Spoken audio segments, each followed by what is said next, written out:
Hello बच्चों, कैसे हैं आप सभी। आई होप आप लोग बहुत अच्छे होंगे, है ना। और मैं उम्मीद करती हूँ कि जितनी भी 8th क्लास की वीडियोस आपने देखी हैं और आपको एक एक टॉपिक आपको समझ में आया होगा।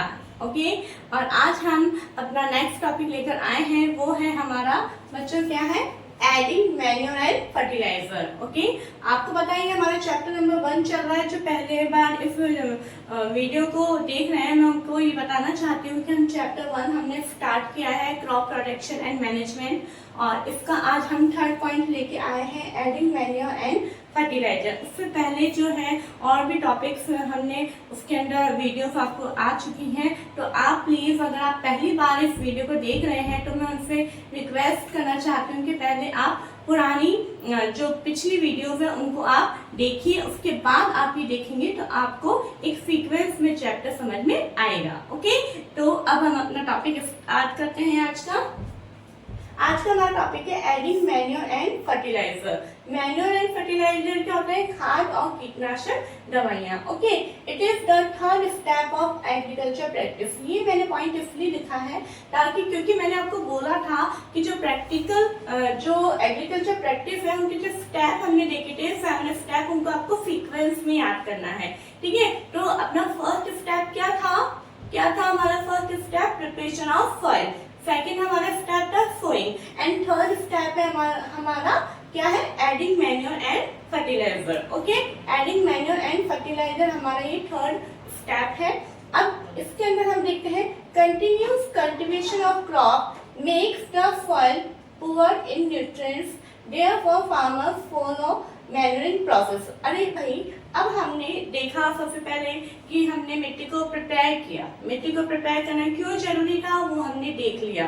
ओके, फिर उसके बाद में मिट्टी को प्रिपेयर करके हमने उसके अंदर बीज को बोया, क्योंकि अगर हम बीज नहीं बोएंगे, सोइंग नहीं करेंगे तो एग्रीकल्चर नहीं हो पाएगा। ठीक है, अब उसके बाद में कौन सा स्टेप जरूरी है और वो क्यों जरूरी है वो मैंने लिखा है। 3rd स्टेप क्या है वो तो हमने देख लिया कि मैन्योर और फर्टिलाइजर्स को ऐड करना है, लेकिन वो क्यों करना है, क्योंकि जब हम किसी फील्ड के ऊपर, किसी जमीन के ऊपर लगातार कंटिन्यूसली लगातार हम कल्टीवेशन करते रहते हैं, तो जो सॉइल है उसके अंदर किसकी कमी होने लग जाती है, न्यूट्रिएंट्स की कमी होने लग जाती है। आप देखेंगे कि हम देखते हैं किसी भी चीज का हम कंटिन्यू यूज करते रहते हैं तो जो उसकी एक कैपेसिटी होती है वो कम होने लग जाती है ना। तो इसलिए है ना, therefore farmers follow manuring process. इसीलिए जो किसान है वो कौन से प्रोसेस को करता है, मैन्योरिंग प्रोसेस को करता है। अभी मैन्योरिंग क्या है, the process of adding manure and fertiliser to replenish the soil in the पेड़, यानी वो प्रक्रिया जिसके अंदर मिट्टी की उर्वरकता को, मिट्टी की क्षमता को बनाए रखने के लिए, उसको बढ़ाने के लिए मैन्योर और फर्टिलाइजर को ऐड किया जाता है। उस पूरे प्रोसेस को क्या बोला जाता है, मैन्योरिंग कहा जाता है। ओके, मैंने अलग से देखी, आप इसकी डेफिनेशन करके लिखिए क्योंकि पूछा जाता है व्हाट इज मैन्योरिंग। ओके, फिर आता है, अब आपको ये पता होना चाहिए कि हमें मैन्योर एंड फर्टिलाइजर्स प्लांट को कौन प्रोवाइड करवाता है।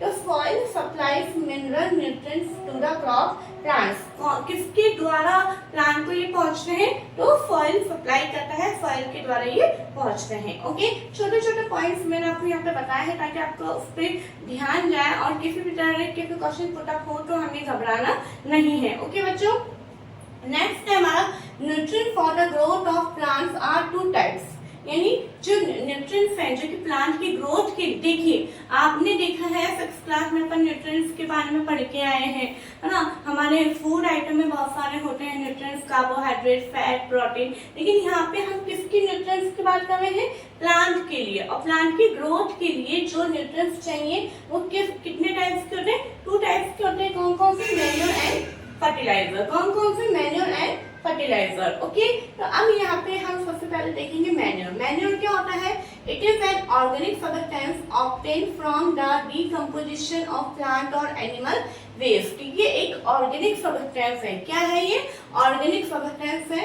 ऑर्गेनिक यानी कार्बनिक सब्सटेंस है जो कि पूरा नेचुरल होता है, जो कि नेचर यानी प्रकृति के सब्सटेंस से मिलके बना होता है। जैसे कि हमने यहाँ पे क्या देखा है, डिकम्पोजिशन ऑफ प्लांट और एनिमल वेस्ट, है ना।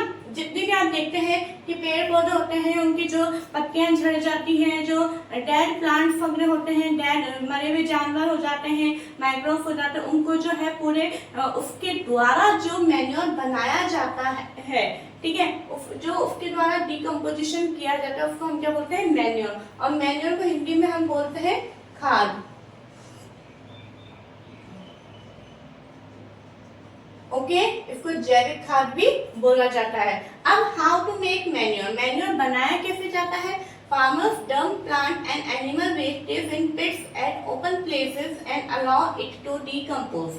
क्या होता है, किसान एक बहुत बड़ा खुली जगह होती है, ओपन प्लेस होता है, और वहां पर एक बहुत बड़ा वो गड्ढा बनाता है, पिट्स बनाते हैं, और उसके अंदर जितने भी, ठीक है, जितने भी प्लांट वेस्टेज, एनिमल वेस्टेज, अपना जैसे फूड आइटम भी होता है, या मैं यहाँ पे यूं कहूँ कि बायोडिग्रेडेबल जो वेस्टेज होते हैं, है ना, जैसे अपना फूड के जैसे सब्जियों के छिलके होते हैं, peels of vegetables, peels of fruits, okay, और एंड लीफ ऑफ टी, इस तरह से जितनी भी चीजें होती हैं, ओके, तो वो सारा उस पेट के अंदर डाल दिया जाता है, और उसके अंदर उसको डिकम्पोज किया जाता है। डिकम्पोज किसकी मदद से होता है? The decomposition is caused by some micro organism, और उसके अंदर वो डिकम्पोजिशन कुछ माइक्रो ऑर्गेनिजम्स की मदद से होता है, ठीक है।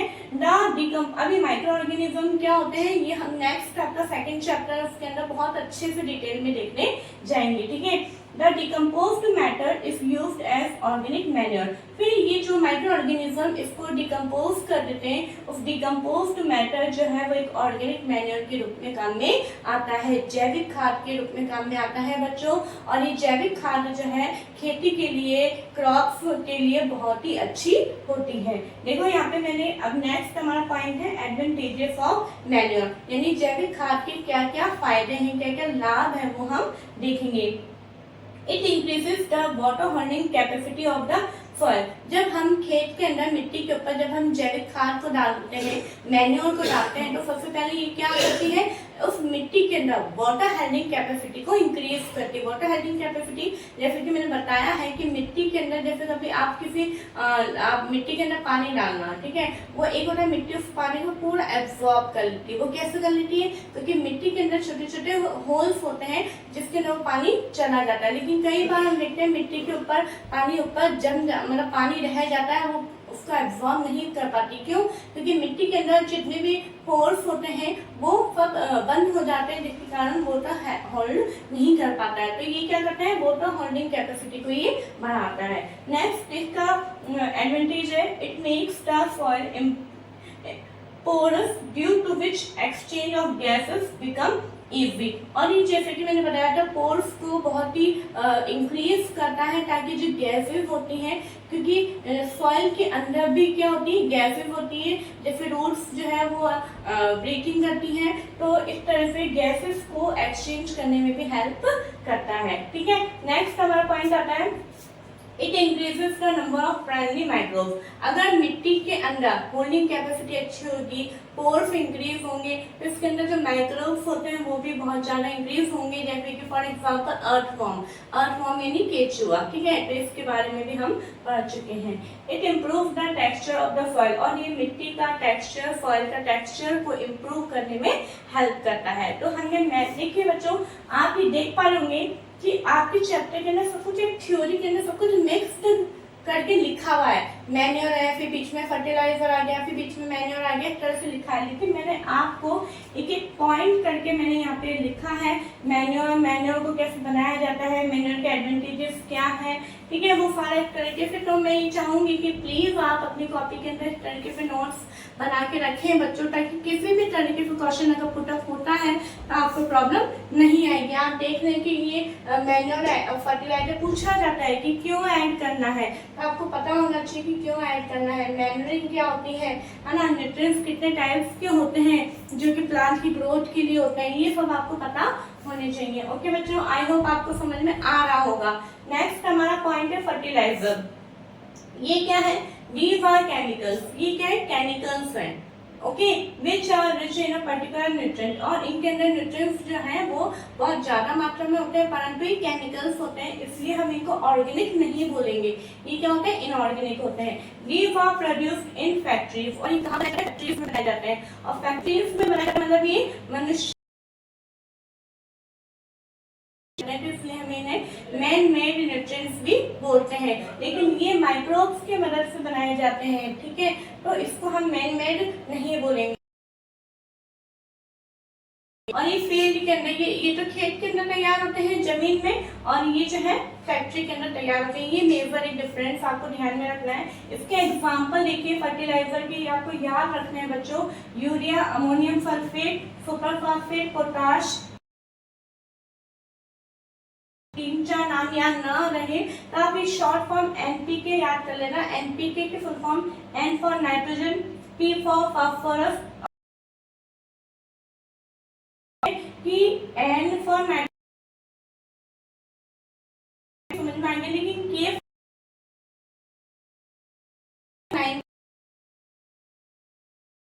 के देखने को मिलेगी, आपको पता सिंबल है एनपी।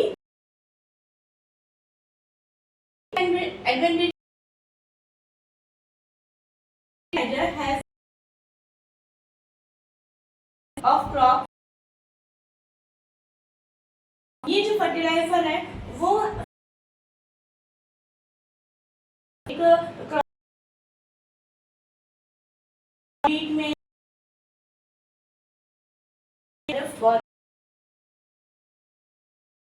डिसएडवांटेजेस भी है बच्चों, है ना, सॉइल लेफ्ट अगर हम यूज कर फर्टिलिटी जाती है, पॉल्यूशन क्यों डिवॉल्व तो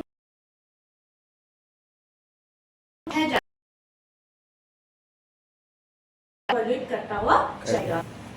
अब इसके आगे बच्चों हमारा नेक्स्ट टॉपिक है, जैसे कि हमने देखा कि हम जो है क्रॉप को, हमें सॉइल को जो है एकदम फर्टाइल बनाने के लिए हमने कौन से 2 न्यूट्रिएंट्स दिए, मैन्योर एंड फर्टिलाइजर। अब इसके अलावा अनदर मेथड, एक और मेथड है हमारे सॉइल क्रॉप को रिप्लेनिश करने का, वो है हमारा क्रॉप रोटेशन। क्या है हमारा क्रॉप रोटेशन, ये आपको ध्यान रखना है। क्रॉप रोटेशन यानी जो हमारे क्रॉप है उसको रोटेट करके उसको हमें बोना है। जैसे कि फॉर एग्जांपल करके मैंने लिखा है, earlier farmers in northern India, northern India के जो किसान हैं, पुराने जो किसान थे, वो क्या मेथड अपनाते थे, used to grow legumes as fodder in one season and wheat in the next season, यानी वो एक सीजन में तो लेग्यूम्स की खेती करते थे और दूसरे सीजन में वो वीट की खेती करते थे। लेग्यूम्स यानी मैंने बताया था एक बार कि फलीदार पौधे होते हैं, है ना, जिनके अंदर जो दाल होते हैं, जैसे मटर के पौधे होते हैं, इस तरह से। क्यों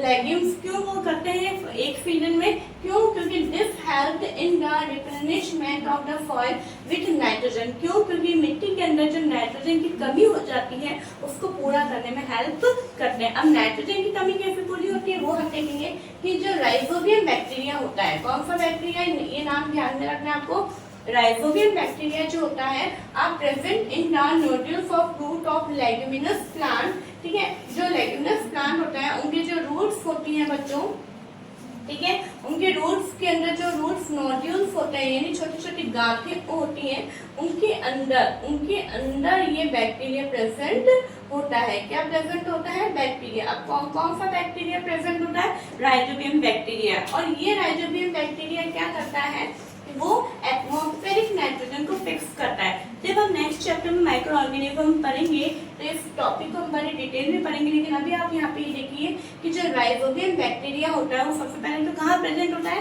लेग्यूमिनस प्लांट की रूट नोड्यूल मॉड्यूल्स में प्रेजेंट होता है और उसके अंदर ये जो बैक्टीरिया होता है वो एटमॉस्फेयर के अंदर जो नाइट्रोजन है उस नाइट्रोजन को ये खुद लेता है और उस नाइट्रोजन को नाइट्रोजन के कंपाउंड में कन्वर्ट कर देता है मिट्टी के अंदर, और उस मिट्टी के अंदर से फिर ये प्लांट रूट्स के द्वारा वो नाइट्रोजन के कंपाउंड्स जो है उसको प्लांट एब्जॉर्ब करता है। ठीक है बच्चों, तो आपसे अगर पूछ लिया जाए कि मैन्योर और फर्टिलाइजर के अलावा अनदर मेथड क्या है फॉर रिप्लेनिशमेंट का, तो आपका आंसर क्या होगा? क्रॉप रोटेशन होगा। ओके बच्चों, तो आई होप आपको ये टॉपिक समझ में आया होगा, और अगर इसमें कोई भी प्रॉब्लम है तो प्लीज आप इसको मुझसे पूछ सकते हैं, और अगर वीडियो आपको अच्छी लगे तो लाइक शेयर और सब्सक्राइब करें।